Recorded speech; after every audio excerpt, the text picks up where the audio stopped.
Hello friends, welcome to study Gyan 24। आज हम दूसरे टॉपिक पे बात करने जा रहे हैं देशांतर रेखाओं से संबंधित महत्वपूर्ण तथ्य के बारे में। पहले लेक्चर में पढ़ा था हमने अक्षांश रेखाओं से संबंधित महत्वपूर्ण तथ्य। इसमें हम बात करेंगे देशांतर रेखाओं से संबंधित महत्वपूर्ण तथ्य। इस दोनों को आप मिला के एक चैप्टर के फॉर्म में रख सकते हैं, अक्षांश और देशांतर। ठीक है, हमने समझाने के दृष्टिकोण से कि छोटा छोटा वीडियो उसका अलग अलग कर दिया है। अदरवाइज अक्षांश और देशांतर एक चैप्टर के फॉर्मेट में है और दोनों एक साथ पढ़ाई जाती हैं। चलिए हम लोग देख लेते हैं इसको। पहला जो है डिफिनीशन है कि देशांतर रेखा किसे कहते हैं। तो देखो, पृथ्वी पर काल्पनिक रूप से खींची गई लंबवत रेखा को देशांतर रेखा कहते हैं। यहाँ पे दो शब्द यूज किया गया है, एक है काल्पनिक और दूसरा है लंबवत। दोनों में अंतर क्या है वो समझ लेते हैं। काल्पनिक का मतलब ये है कि जैसे हम लोग ऐसा नहीं किए कि वहाँ गए हैं ऊपर में अंतरिक्ष में और ऐसा ग्रह पे पृथ्वी को पकड़ के उसके ऊपर मैंने लाइन खींची है, वैसी कोई बात नहीं है।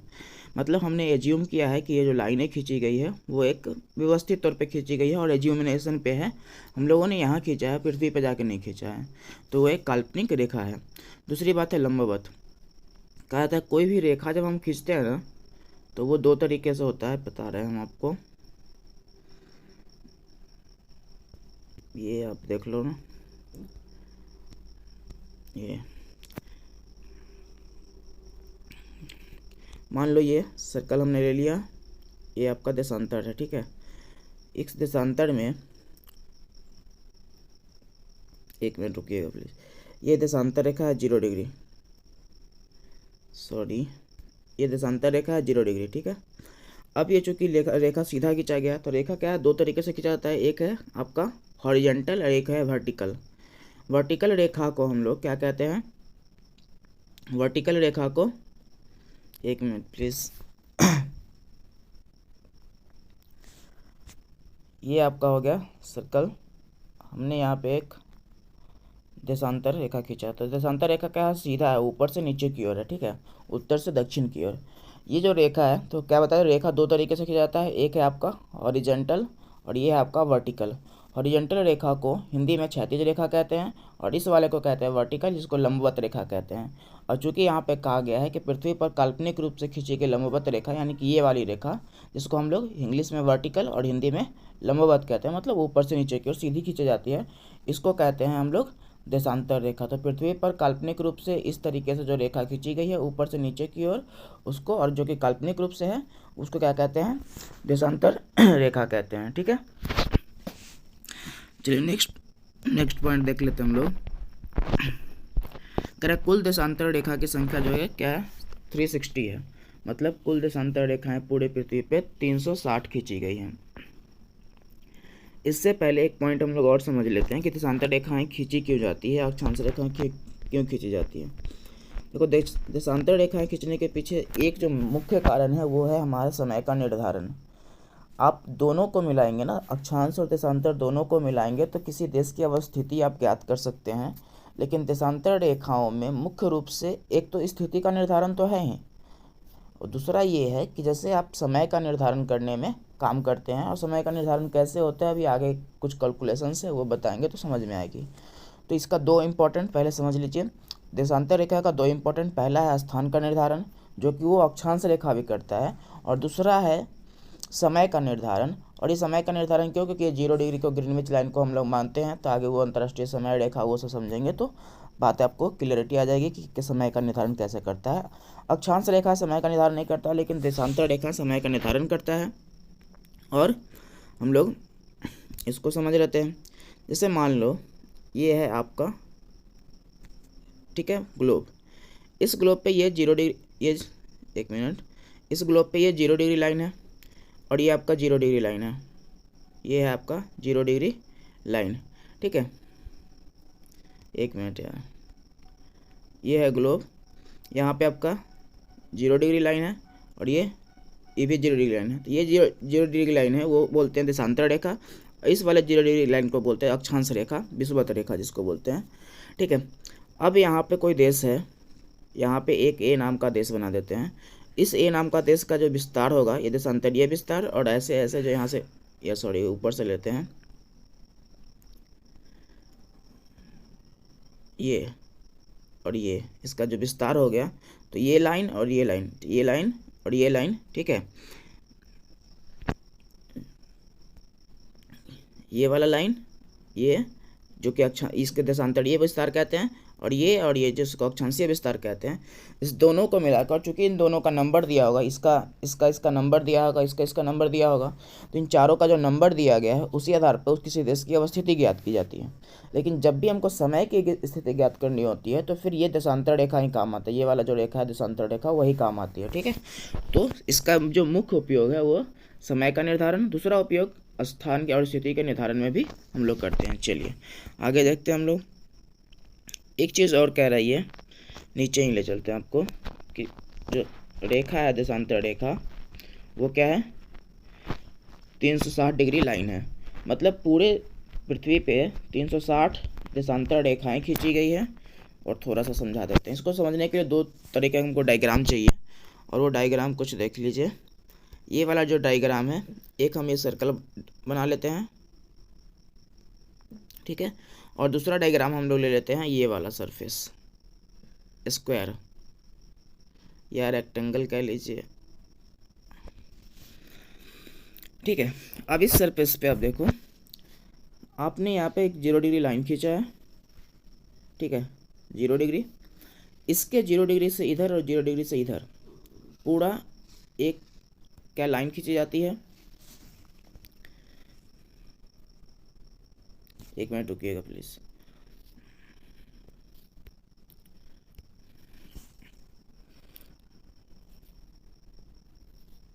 ये और दूसरा ये वाला, ये है 0 डिग्री लाइन, और ये वाला आपका, तो ये भी है एक 0 डिग्री लाइन यहाँ पे, और यहाँ पे भी आपने देखा यहाँ पे 0 डिग्री लाइन है। तो 0 डिग्री से इधर और इधर पूरे 179 और इधर में 179 रेखाएं खींची जाती है। एक जो रेखा है वो है 180 डिग्री रेखा। वो 180 डिग्री रेखा ग्लोब पे दो साइड नहीं होती है, एक ही साइड होती है। सपोज मान के चलो कि इस वाले रेखा को ही हम 180 डिग्री रेखा मान लेते हैं। मतलब मान के चलो कि यहाँ से 0 डिग्री से मैंने इधर में 180 तक रेखा खींचा, 180 खींचा लिया, और इधर में 179 खींच लिया। अब ये जो रेखाएं हैं, ठीक है, ये पूरा रेखा हमने खींच लिया है। तो इधर 180, इधर में 180 हो गया आपका, और इधर में 179, और ये है एक 0 डिग्री रेखा।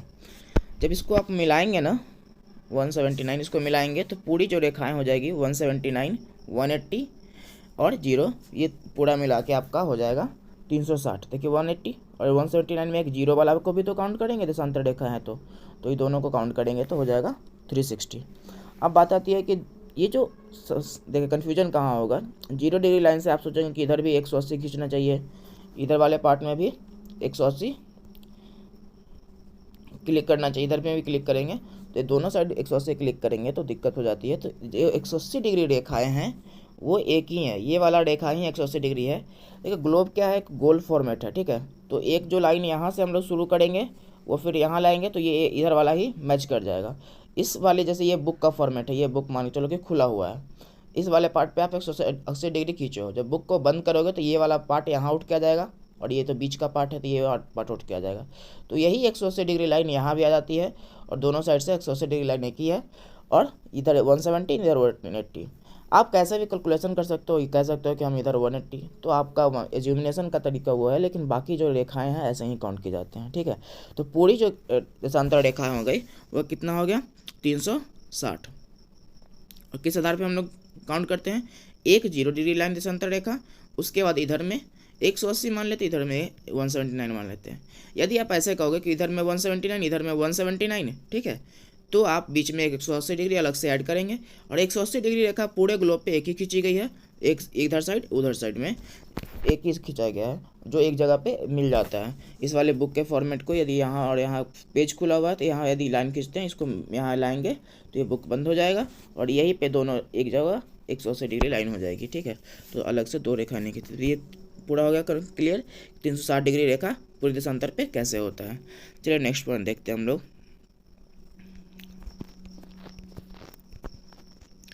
दूसरी जो पॉइंट है वो है, कह रहा है कि भूमध्य रेखा पर दो देशांतर के बीच की दूरी सर्वाधिक होती है तथा ध्रुवों की ओर जाने पर कम होती जाती है।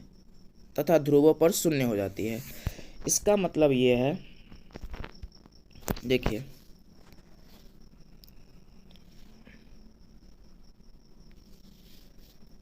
कह रहा है भूमध्य रेखा पर, यानी कि ये वाला 0 डिग्री लाइन। कल वाले क्लास को आप देखेंगे तो ज़्यादा समझ में आएगी, साथ में यदि वो पहले देख चुके हैं तो ज़्यादा अच्छी समझ में आएगी। 0 डिग्री लाइन को क्या कहते हैं? भूमध्य रेखा, विषुवत रेखा कहते हैं और 0 डिग्री लाइन भी कहते हैं। तो ये है। अब यहाँ पे एक लाइन खींचा गया है 0 डिग्री। इससे यदि हम कोई देशांतरीय रेखा खींचते हैं इधर और इधर, ऐसे खींच लिए, तो ये वाला जो पार्ट है ना, बीच वाला, यहाँ पे भूमध्य रेखा पे, ठीक है, भूमध्य, ये वाला पार्ट पे भूमध्य रेखा पे चौड़ाई क्या है? ज़्यादा है। इसको हम लोग ऐसे, ये ऐसे, फिर ऐसे ऊपर से नीचे की ओर ना, जैसे यहाँ पे आप चौड़ा रहेगा, ऊपर ऐसे मुड़ता हुआ चला जाता है, और वहाँ भी ऊपर मुड़ता हुआ चला जाता है, नीचे भी आएगा, ऊपर मुड़ता हुआ चला जाएगा, नीचे मुड़ता चला जाएगा। तो भूमध्य रेखा पे दो देशांतर रेखाओं के बीच की दूरी क्या होती है? चौड़ी मतलब ज़्यादा होती है। और वही जब हम ऊपर की ओर, या तो ऊपर में उत्तर और नीचे में दक्षिण, ठीक है, 0 डिग्री लाइन से ऊपर में उत्तर हो गया, नीचे में दक्षिण हो गया। कल पढ़े थे उत्तरी गोलार्ध, दक्षिणी गोलार्ध। तो 0 डिग्री लाइन से भूमध्य रेखा से ध्रुव की ओर जब जाते हैं, यहाँ वाले पॉइंट को ध्रुव कहते हैं और नीचे में भी ध्रुव कहते हैं, ऊपर में उत्तरी ध्रुव, नीचे में दक्षिणी ध्रुव। तो जब हम ध्रुवों की ओर जाते हैं तो क्या होता है? इसकी जो चौड़ाई है दो रेखाओं के, देशांतर रेखाओं के बीच की, वो क्या होता है? घटते चली जाती है। दो देशांतर रेखाओं के बीच की दूरी क्या है? घटते चली जाती है।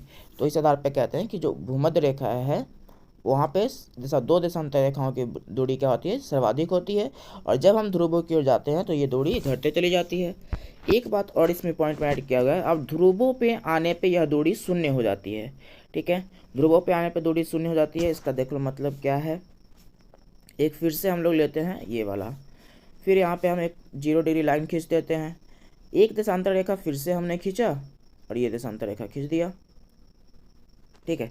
अब देशांतर रेखा खींचा तो यहाँ पे हम लोगों ने क्या किया है कि ऊपर से आ रहे हैं, लेकिन यहाँ पे जब भी हम नीचे वाले पे, उत्तरी ध्रुव और दक्षिणी ध्रुव पे दो देशांतर रेखाओं को मिलाते हैं ना, तो यहाँ पे 0 पे मिलाते हैं, ठीक है। सबका पिन पॉइंट एक ही जगह पे होता है, ऐसा नहीं कि हम यहाँ पे ऐसे लाइन खींच देंगे, ऐसे लाइन खींच देंगे। ये लाइन टर्न होके ऐसे घूम के फिर वहाँ पे 0 वाले पॉइंट पे ही जाएगी। तो कहा जाता है कि जब ये दो देशांतर रेखाएं ध्रुवों की ओर जाने पे क्या होता है? दूरी घटती चली जाती है। और ध्रुवों पे जैसे ही पहुंचता है, मतलब ये 0 डिग्री पे पहुंचेगा, तो वहाँ पे दूरी क्या हो जाएगी? उसकी बिल्कुल शून्य हो जाएगी, क्योंकि जितनी भी देशांतर रेखाएं हैं सबको 0 डिग्री पे आके ऐसे यहाँ मिलाना पड़ता है।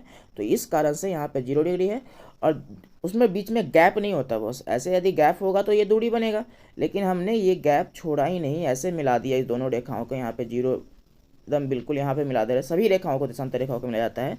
और गैप छोड़ेंगे ऐसे करके तो ये दूरी है, लेकिन गैप होता नहीं है, पूरा एकदम पिन पॉइंट पे जाकर मिलता है 0 डिग्री पे। जिस कारण से कहा जाता है कि ये ध्रुवों पे इसकी दूरी क्या होती है? शून्य हो जाती है दो देशांतर रेखाओं की। चलिए नेक्स्ट पॉइंट देखते हैं हम लोग। नेक्स्ट है आपका, देशांतर के आधार पर भी पृथ्वी को दो भागों में बांटा जाता है, पश्चिमी गोलार्ध तथा पूर्वी गोलार्ध। इसका मतलब समझ लेते हैं हम लोग।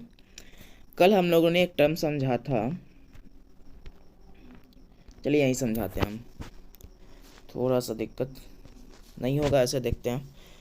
हम लोगों ने कल एक टर्म समझा, वो टर्म था गोलार्ध वाला, अक्षांश के दृष्टिकोण से। यदि हम 0 डिग्री लाइन को ऐसा खींचते हैं तो इसके ऊपर, ठीक है, एक मिनट, इसके ऊपर और इसके नीचे, इसके ऊपर वाले को बोले थे उत्तरी गोलार्ध और इसके नीचे वाले को दक्षिणी गोलार्ध। ये अक्षांश का दृष्टिकोण है। सेम इसी तरीके से देशांतर के आधार पे भी पृथ्वी को दो भागों में बांटा जाता है। अब वो देख लेते हैं कैसे। एक न्यू सर्कल लेते हैं हम, ये, फिर हम यहाँ पे एक 0 डिग्री लाइन ड्रॉ कर लिए। ये 0 डिग्री लाइन के इधर वाले भाग को पश्चिम और इधर वाले भाग को पूर्व कहते हैं, ठीक है। इस 0 डिग्री लाइन के इधर वाले भाग को पश्चिम, इधर वाले भाग को पूर्व कहते हैं। अब इस वाले भाग को यहाँ पे देशांतर रेखाओं के आधार पर जब हम पृथ्वी को दो भागों में बांटते हैं, अब चूंकि 0 डिग्री यहाँ पे हम देशांतर रेखा खींचे हैं, और देशांतर रेखा कैसे खींचाती है? लंबवत खींचाता है, ऊपर से नीचे की खींचा गया है, जो दो ध्रुवों को मिला रहा है, उत्तरी ध्रुव और दक्षिणी ध्रुव को। तो ये वाला जो पार्ट है ये पूर्व और इधर वाला पश्चिम। इस वाले इसी दिशा के आधार पर इस वाले पार्ट को पूर्वी गोलार्ध और इधर वाले पार्ट को पश्चिमी गोलार्ध कहते हैं, जो कि आपको यहाँ लिखा हुआ है। इस वाले पार्ट को पश्चिमी गोलार्ध, इधर वाले पार्ट को, और इधर वाले पार्ट को, इस वाले पार्ट को पूर्वी गोलार्ध कहते हैं। तो ए का नाम हो जाएगा पूर्वी गोलार्ध और बी का नाम हो जाएगा पश्चिमी गोलार्ध। तो ये देशांतर रेखाओं के आधार पर भी पृथ्वी को दो भागों में बांटते हैं। अक्षांश रेखाओं के आधार पर दो भाग था, कौन कौन? उत्तरी गोलार्ध, दक्षिणी गोलार्ध। और इस वाले भाग पे देशांतर के आधार पे था, इधर वाले भाग को पूर्वी और इधर वाले भाग को पश्चिमी गोलार्ध कहते हैं। ठीक है, हम लोग भारत की अवस्थिति आप देखोगे तो भारत की अवस्थिति कुछ पूर्वी गोलार्ध में है और उत्तरी गोलार्ध में है। पूर्वी गोलार्ध और उत्तरी गोलार्ध का क्या कॉन्सेप्ट है थोड़ा सा समझ लो। यहाँ पे एक न्यू सर्कल ड्रॉ करते हैं हम लोग। ठीक है, अब देखो हमने एक 0 डिग्री लाइन खींचा यहाँ पे और एक 0 डिग्री लाइन ये खींचा। ये 0 डिग्री लाइन अक्षांश है और ये वाला जो 0 डिग्री लाइन हम लोग खींचे वो देशांतर है। अब यहाँ पे हम लोग भारत की अवस्थिति बना देते हैं, क्योंकि भारत ऐसे ही अवस्थित है। यहाँ पे ये जो भारत यहाँ पे है अवस्थित, ये देखो यहाँ पे पहला एक नया कलर ले लेते हैं हम, ये वाला देखो, ये 0 डिग्री लाइन, इसके हिसाब से क्या है पृथ्वी कि ये जो भारत का अवस्थिति है वो उत्तर में है तो उत्तरी गोलार्ध, और देशांतर के आधार पर जो इसकी अवस्थिति है पूरब में है तो पूर्वी गोलार्ध। तो भारत उत्तर पूर्वी गोलार्ध में स्थित एक देश है। तो इसे समझ में आ गया। यहाँ पे अक्षांश के आधार पे उत्तरी गोलार्ध क्योंकि उत्तर में है, 0 डिग्री के ऊपर में है, और यहाँ पे 0 डिग्री देशांतर के आधार पे पूरब में पड़ता है, इधर वाले भाग को पश्चिम कहते हैं। तो उस हिसाब से भारत की जो अवस्थिति है वो उत्तर पूर्वी गोलार्ध में कही जाती है। फिर से हम जब वो चैप्टर पढ़ेंगे ना भारत का परिचय, तो उसमें आपको क्लैरिटी हो जाएगी। चलिए नेक्स्ट पॉइंट देख लेते हैं। भूमध्य रेखा पर 1 डिग्री देशांतर की दूरी क्या होती है? 111.32 किलोमीटर होता है। अब ये लॉजिक इसमें ये देखना है कि भूमध्य रेखा की बात क्यों कर रहे, दूसरे जगह की क्यों नहीं बात कर रहे। तो देखो पहले एक सर्कल हम लोग ड्रॉ कर लेते हैं। फिर से ये वाला पार्ट आपने भूमध्य रेखा माना है। अक्षांश देशांतर वाले चैप्टर में पढ़ा था कि इस वाले पार्ट को भूमध्य रेखा कहते हैं, इस वाले बीच वाले भाग को भूमध्य रेखा। और यहीं पे आप एक 0 डिग्री लाइन खींच लो और 2 देशांतर के बीच का दूरी निकालो।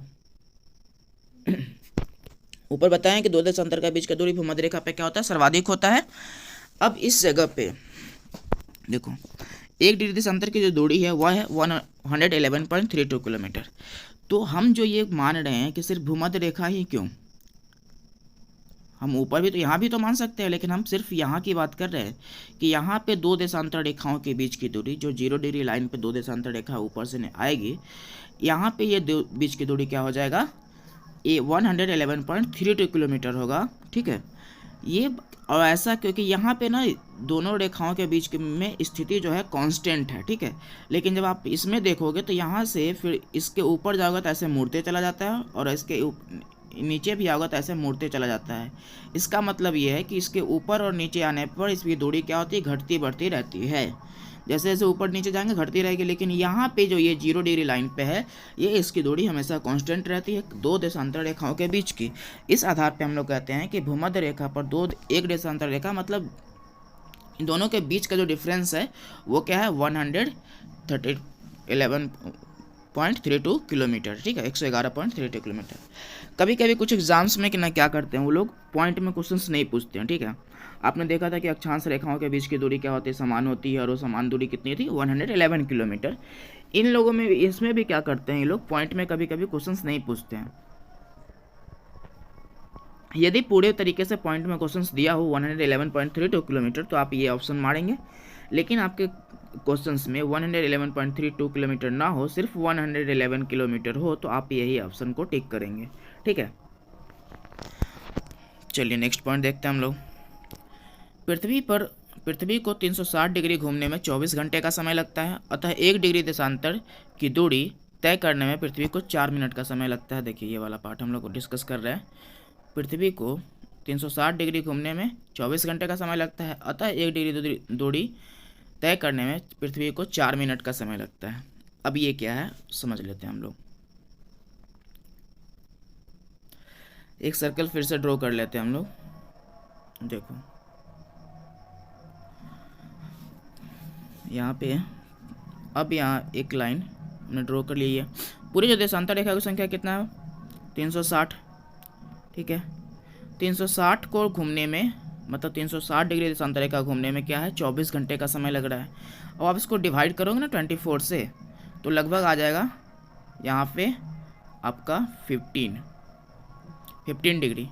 15 डिग्री क्या, एक मिनट फिर से मैं कर लेता हूँ। 360 डिग्री रेखा है, ठीक है, 360 डिग्री रेखा है जो कि 24 घंटे में पूरा पृथ्वी 360 डिग्री रेखाओं को 24 घंटे में मूव कर जाता है, मतलब एक घूम जाता है। वो 24 घंटे का जो वो होता है पूरा टाइम कि पूरा पृथ्वी घूम जाता है, उसी में दिन रात का हो जाता है, 12 घंटे के दिन 12 घंटे की रात। तो क्या है कि आप इसको डिवाइड करोगे तो 15 डिग्री आएगा, मतलब 1 आवर इक्वल टू 15 डिग्री।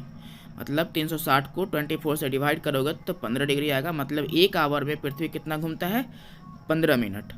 अब एक आवर का वैल्यू कितना है, क्योंकि हमको ये मिनट में निकालना ना, ये जो यहाँ आंसर दिया है कि 1 डिग्री देशांतर दूरी तय करना है, पृथ्वी को 4 मिनट का समय लगता है, तो हमको मिनट में निकालना है।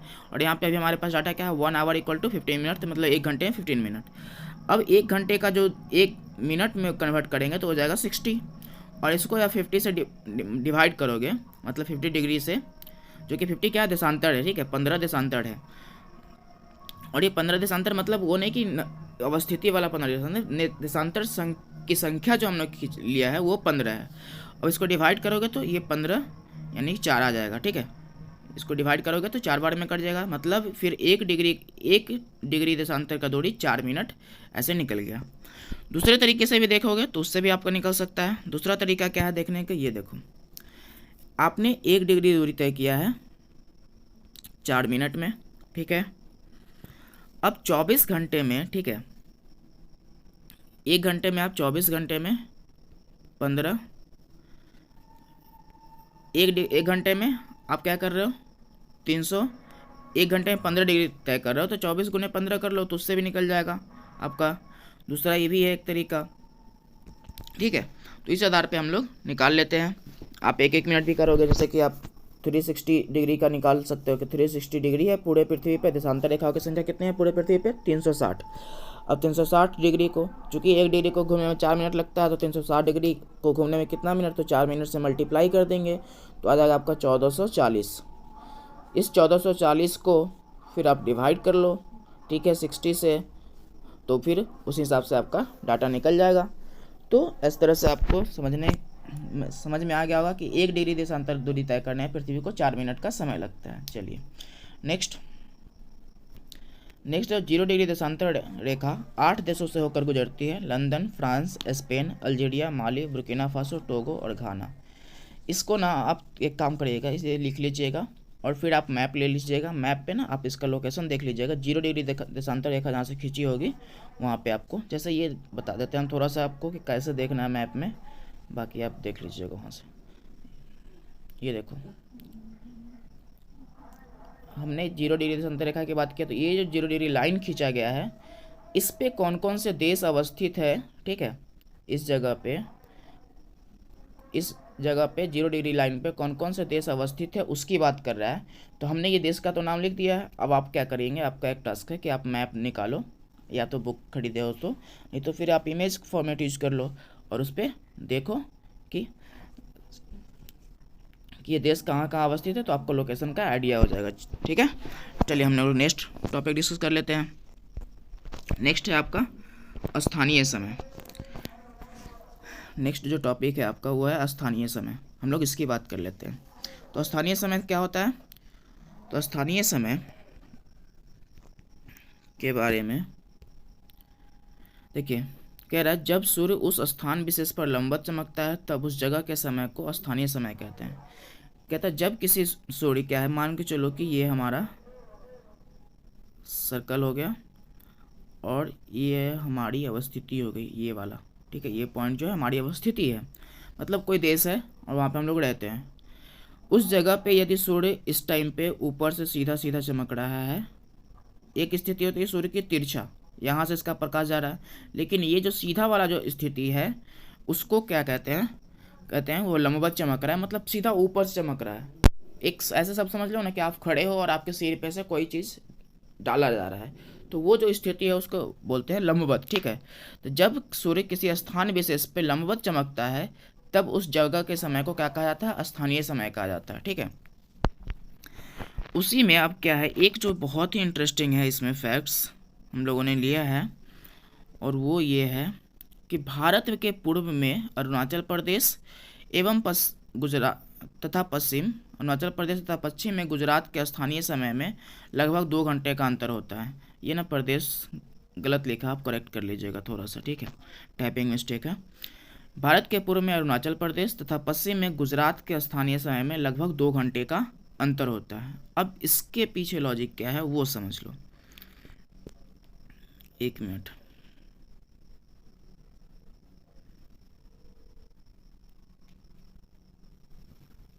देख लो, यहाँ पे हम ये भारत का एक मैप ड्रॉ कर देते हैं। इस वाले पार्ट को और इस वाले पार्ट को कह रहा है कि इस दोनों के बीच का जो अंतर है ना, वो लगभग क्या है, 2 घंटे का अंतर है। वो कैसे है वो हम लोग देख लेते हैं। इसका मेजरमेंट देखोगे ना, देशांतरीय स्थान पे इसका विस्तार देखोगे तो ये कुछ पड़ जाता है 687 और ये पड़ जाता है 9725। 687 मिनट और 97 डिग्री 25 मिनट, 25 है बस, 25 मिनट। तो भारत का जो देशांतरीय विस्तार है वो 68 डिग्री 7 मिनट से लेके 57 डिग्री 25 मिनट तक विस्तार है। एक चीज़ और ये है कि डिग्री मिनट कैसे पढ़ते हैं, तो ये भी थोड़ा समझ लो।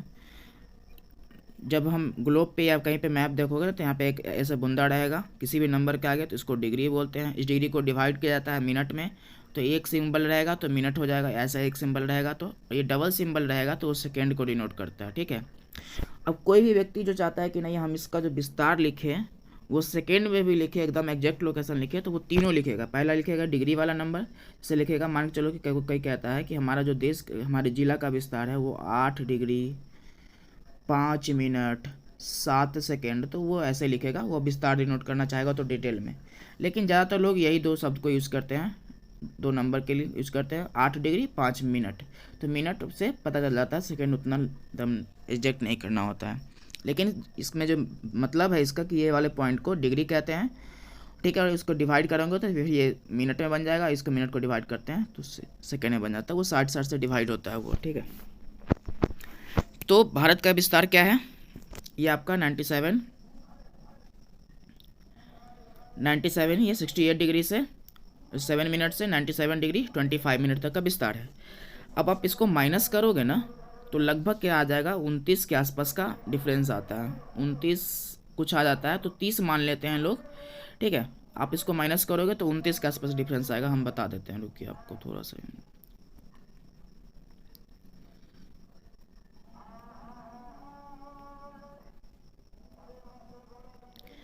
देखिए यहाँ पे है 97 और 68, इन दोनों का माइनस है आपका 29, लगभग मोटा मोटी 30 मानते हैं। अब चूंकि 1 डिग्री का विस्तार, 1 डिग्री का दूरी होता है 4 मिनट तय करने में लगता है पृथ्वी सूर्य को। पृथ्वी में जो क्या होता है कि 1 डिग्री देशांतर दूरी तय करने में 4 मिनट का समय लगता है। अब सूर्य मान के चलो यहाँ पे है, और चूंकि सूर्य मूवमेंट करता है, पृथ्वी मूवमेंट करता है सूर्य के अकॉर्डिंग, तो 1 डिग्री देशांतर दूरी होता है। जब सूर्य के अकॉर्डिंग मूवमेंट कराते हैं 1 डिग्री देशांतर दूरी पार करने में 4 मिनट का समय लगता है। चूँकि इन दोनों के बीच में जो डिफरेंसेस है, मतलब ये पूर्वी विस्तार है भारत का अरुणाचल प्रदेश वाला, और ये है पश्चिमी विस्तार गुजरात वाला, और यहीं से क्योंकि ये एक्सट्रीम कंडीशन है विस्तार का, इसीलिए हम लोग यही दोनों के बीच के मानते हैं। तो इन दोनों के बीच में लगभग 30 डिग्री देशांतर का दूरी है, लगभग 29 पॉइंट कुछ आएगा, तो लगभग 30 डिग्री देशांतर मान लेते हैं। और ये 1 डिग्री दूरी तय करने में 4 मिनट का समय लगता है, तो 3 4 जा 120 हो जाएगा, लगभग 120 मिनट। और 120 मिनट का मतलब क्या होता है, 2 घंटा। ये 120 मिनट का मतलब 2 घंटा। तो जो अंतर हम लोग लिखे हैं यहाँ कि भारत के पूर्व में अरुणाचल प्रदेश तथा पश्चिम में गुजरात के स्थानीय समय में लगभग 2 घंटे का अंतर है। ये कैलकुलेशन ऐसे ही है कि जो इसका विस्तार देखेंगे देशांतरीय विस्तार, वो 68 डिग्री 7 मिनट से लेकर 97 डिग्री 25 मिनट तक है। और इन दोनों को आप माइनस करोगे तो ये लगभग 30 डिग्री का अंतर आता है इस दोनों के बीच में, और आप 4 से मल्टीप्लाई करोगे तो फिर 120 आ जाएगा, और 120 को आप घंटे में डिवाइड करोगे तो वो आ जाएगा लगभग 2 घंटा निकल जाएगा।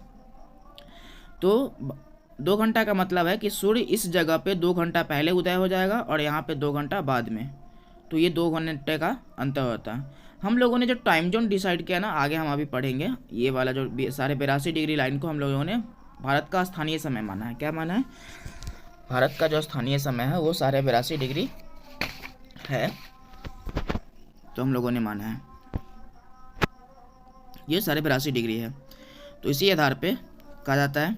तो फिर कभी कभी डिबेट भी ये रहता है कि आप दोनों में ना 2 घंटे का अंतर है, कोई व्यक्ति यहाँ पे 2 घंटे पहले से काम कर रहा है, यहाँ पर का जो व्यक्ति वो 2 घंटे बाद में उठेगा, गुजरात का, अरुणाचल प्रदेश का कोई व्यक्ति 2 घंटे पहले से काम कर रहा है, तो उसको ज़्यादा काम करना पड़ता है। तो इसलिए कहता है कि अब थोड़ा सा टाइम का डिसाइड करना मुश्किल हो जाता है। तो इसीलिए भी बात चलते रहता है कि भारत को 2 टाइम जोनों में विभक्त कर देना चाहिए। लेकिन फिलहाल हमारे पास एक ही टाइम जोन है, 82.5 लाइन देशांतर रेखा, जिससे हमारे पूरे भारत का टाइम जोन डिसाइड होता है। चलो हम लोग नेक्स्ट पॉइंट देख लेते हैं। एक है मानक समय, ठीक है, और यही अभी हम बात करें तो 82.5 की। मानक समय का मतलब ये है कि किसी देश के मध्य से गुजरने वाली एक रेखा उस देश का मानक समय मानते हैं। भारत में 82.5 को भारत के लिए मानक समय माना जाता है। मानक समय का मतलब ये कि आप ना उस देश, उसी लाइन से, जिस रेखा को आपने मानक समय माना है, उसी लाइन से आप पूरे देश का क्या करते हैं, टाइमलाइन डिसाइड करते हैं। ठीक है, टाइम डिसाइड करते हैं कि पूरे देश में जो टाइम होगा ये इसी रेखा से फिक्स की जाएगी, और ये हमारे भारत में 82.5 को माना गया है। देखो ये सर्कल ले लेते हैं हम लोग, यहाँ पे एक 0 लाइन, ये क्या है, देशांतर रेखा 0। यहाँ पे कुछ ऐसे एक लाइन खींचा गया है। आपने यहाँ देखा था कि पश्चिमी जो विस्तार है वो 68 7 मिनट का है, 97 25 मिनट का विस्तार उधर आपका अरुणाचल प्रदेश में पड़ जाता है। ये जो विस्तार इसी के बीच से एक लाइन खींचा गया है, ये बीच में भारत आ जाएगा। तो यहाँ पे इसको 82.5 कहते हैं, और भारत में 82.5 रेखा को भारत का स्थानीय समय, मानक समय माना गया, सॉरी स्थानीय समय नहीं, मानक समय माना गया है। देखो अगर 0 लाइन से एक कैलकुलेशन समझा देते हैं हम। 0 लाइन से जो भारत का जो 82.5 मानक समय रेखा है वो लगभग 5.5 घंटे का अंतर पे होता है। और कैसे होता है वो देख लो। आप जब मोबाइल में टाइम सेट करोगे ना, तो वहाँ पे लिखा है GMT + 5:30, और चूँकि पूर्व वाले समय को आगे का समय मानते हैं और इसके समय को पीछे का समय मानते हैं, तो एक ना पॉइंट जो आपका छूट भी गया, इसमें एक चीज़ समझ लो। 0 ये अलग है, इसके नहीं है बॉस, ये वाला आपका नहीं है, ये है आपका सर्कल मान लेते हैं। तो इधर वाले ना पूर्व वाले भाग को आगे का समय और इसको प्लस में दिखाते हैं हम लोग, और पीछे वाले भाग को, इसके पीछे 0 देशांतर के पीछे वाले भाग को माइनस में दिखाते हैं, मतलब पीछे का समय मानते हैं। और उसके पीछे लॉजिक ये है कि भारत का जो मूवमेंट है, ये पूरे पृथ्वी का जो मूवमेंट है वो पश्चिम से पूर्व की ओर होता है। तो पूर्व वाला भाग पहले सूर्य की ओर आएगा, इसका मतलब इसका समय आगे की ओर होता है और इसका समय पीछे की ओर होता है। मतलब ये आप 0 से पश्चिम का समय पीछे की ओर और 0 से पूरब का समय आगे की ओर। और उसको जब हम टाइम में डिनोट करते हैं, डिनोट करने के लिए प्लस का सिंबल यूज़ करते हैं और माइनस का सिंबल यूज़ करते हैं। पीछे वाले के लिए माइनस का सिंबल, और आगे वाले के लिए जो कि पूरब का भाग है उसके लिए हम लोग प्लस का सिंबल यूज़ करते हैं। ठीक है, तो आज जब आप देखोगे वहाँ पे GMT लिखा रहेगा, क्या वहाँ पे लिखा रहेगा GMT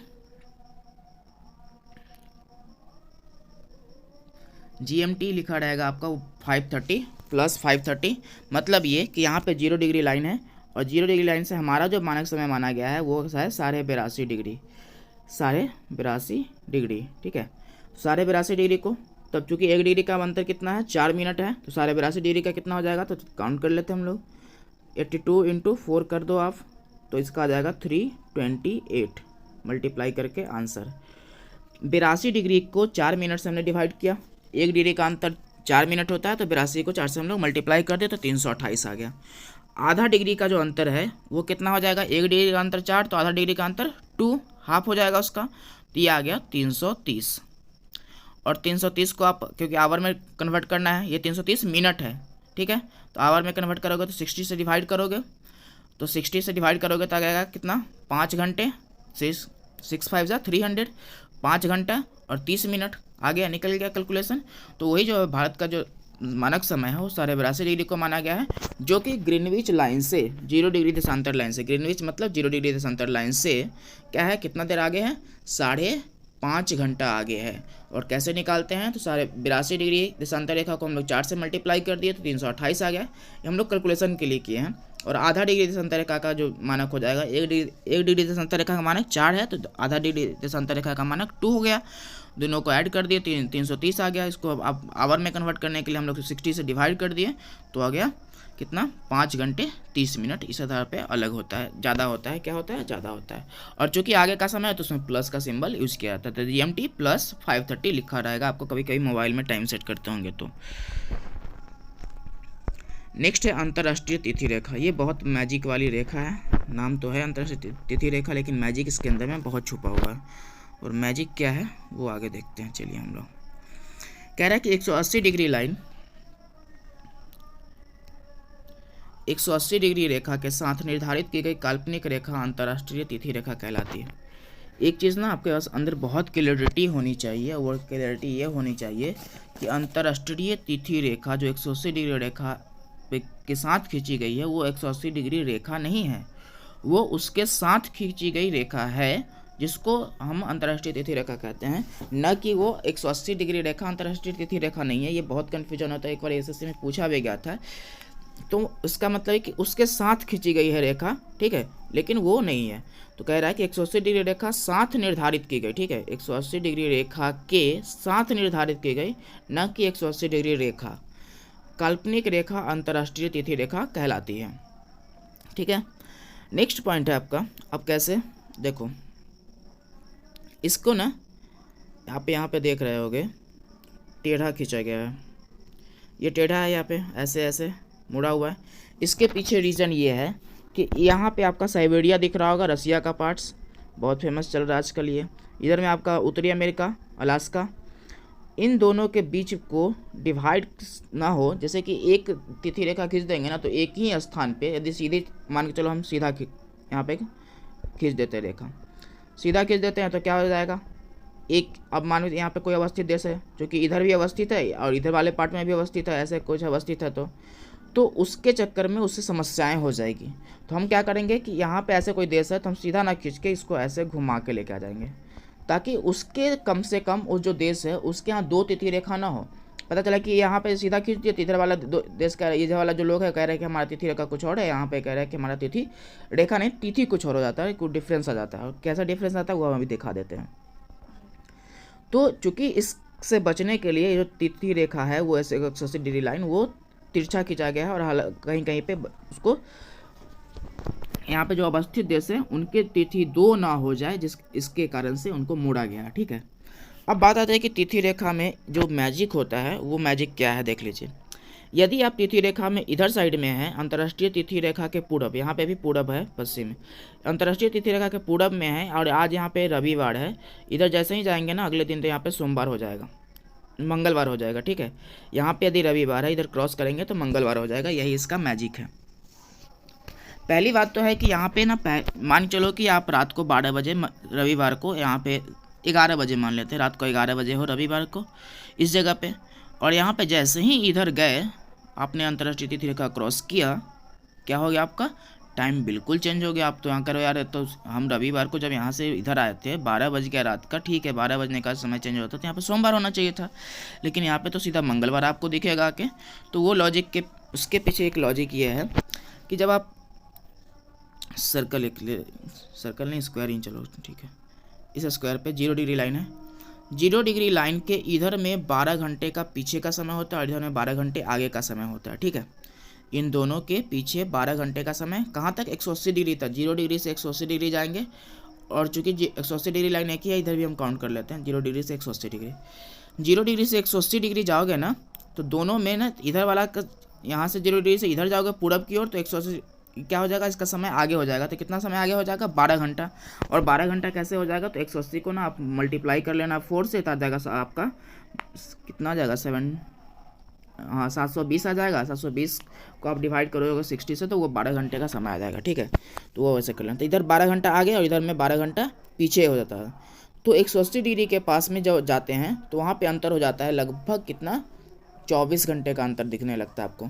इधर वाला भाग 12 घंटा पीछे, इधर वाला भाग 12 घंटा आगे। और चूंकि 180 डिग्री रेखा एक ही है, दो नहीं है, तो वहाँ पे जैसे ही आप पहुँचेंगे, कोई व्यक्ति 0 डिग्री से इधर से जा रहा है, इधर से आ रहा है, तो जो डिफरेंस आ जाता है, तो वो 24 घंटे का डिफरेंस आता है, जिसके कारण से ये सब मैजिक्स होते हैं कि आप जैसे ही मान के चलो कि कोई ए नाम का व्यक्ति है, वो पूरब में यहाँ पे था और यहाँ पे अपना बर्थडे सेलिब्रेट किया, सोचा चलो दूसरे दिन भी सेलिब्रेट करते, तो फिर इधर जाएगा और दूसरा दिन फिर वो देखेगा कि वही दिन है, ठीक है, और वहाँ पे भी जाकर बर्थडे से सेलिब्रेट कर लेगा।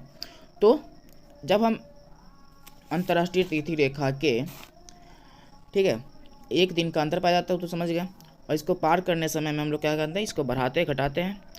इसे पार करते समय एक दिन बढ़ाया या घटाया जाता है, और बढ़ाया घटाया कैसे जाता है वो देख लीजिए। ये अंतर्राष्ट्रीय तिथि रेखा है।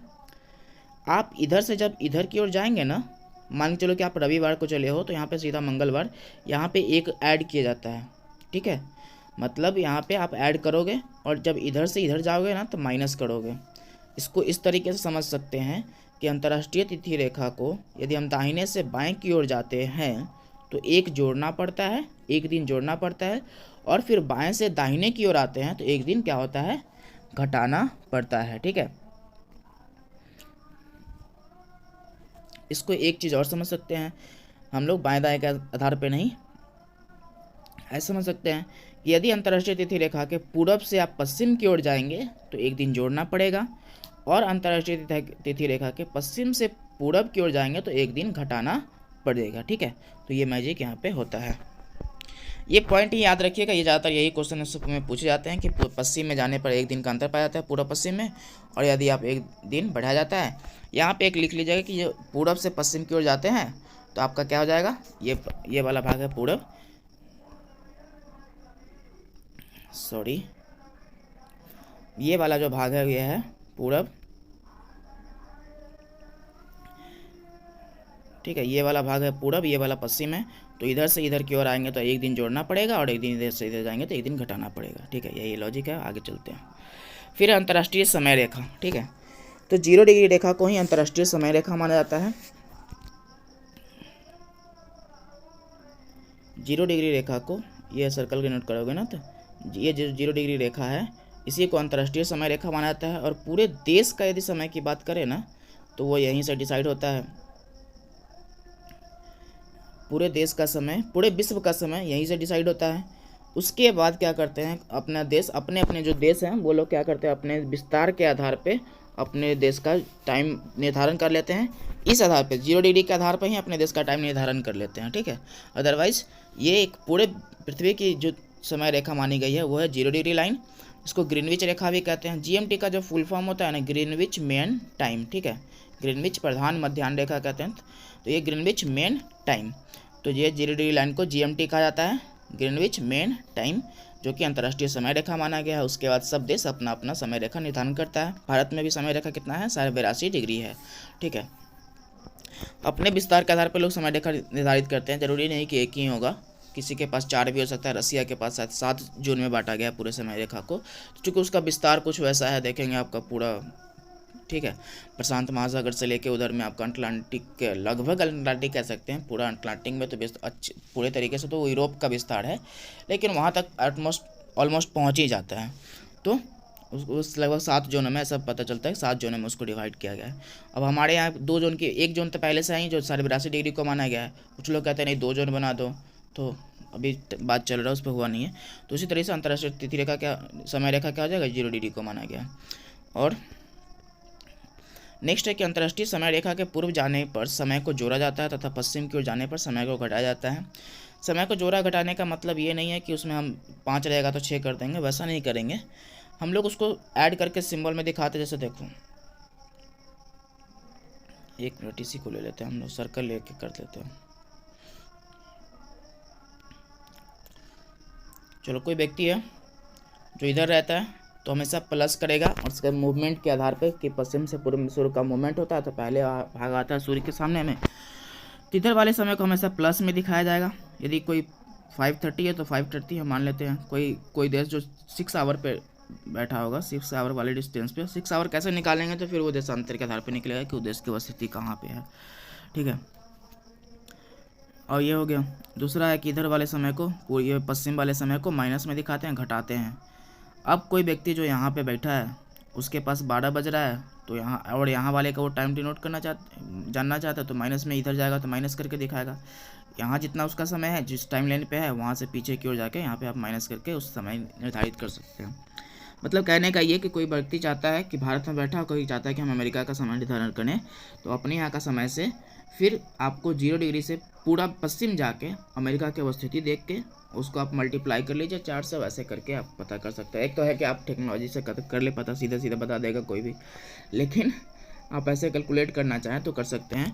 तो यही कह रहा है कि पश्चिम में आप जाएंगे तो माइनस में नहीं समय घटाया जाता है और पूरब में जाने पर समय को जोड़ा जाता है। तो इधर वाले प्लस में सिंबल में, इधर वाले माइनस में सिखाया जाता है। ठीक है, इसी के साथ ये चैप्टर समाप्त हो गया। इस चैप्टर का जो नोट्स है ना वो आपको हमारे वो चैनल पे मिल जाएगा, ब्लॉग वाले चैनल पे, स्टडी ज्ञान ब्लॉग चैनल पे, और इसका लिंक इसमें दिया जाता है। फिर आप टेलीग्राम से भी ये जुड़ सकते हैं, जो कि लिंक इसमें प्रोवाइड किया जाएगा डिस्क्रिप्शन में, जिससे आपको आगे समस्या नहीं होगी किसी भी इन्फॉर्मेशन को लेने में। या बहुत सारी चीज़ें आपको टेलीग्राम पे भी मिलती है, करंट अफेयर वगैरह मिल जाता है, तो वहाँ पे आप जुड़ सकते हैं हमसे। और एक चीज़ जो कि देखिए, ये 2 अक्षांश और देशांतर का चैप्टर खत्म हो गया।